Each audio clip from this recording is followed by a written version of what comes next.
A signaling test allows all of the communication paths available to be tested, to ensure that they are signaling correctly. During the test, sounders will be disabled, but signaling to ARCs or other devices will occur. Enter the engineer code. Use the scroll keys to select Engineer Utilities.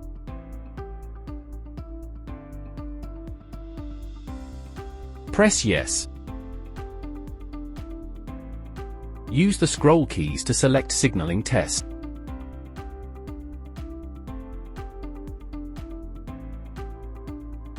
Press Yes. Select the areas you want to test. Press Yes. Use the scroll keys to select the zones you want to include in the signaling test. Press Chime to include the zone. A star will appear indicating the zone is included in the test.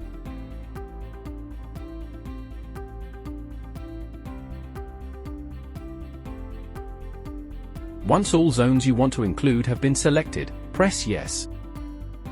Press No to arm the control panel as the engineer.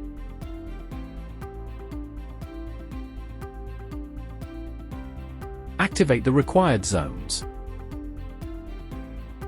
You can disarm the control panel with the engineer code. Check with the monitoring station to ensure signals were received.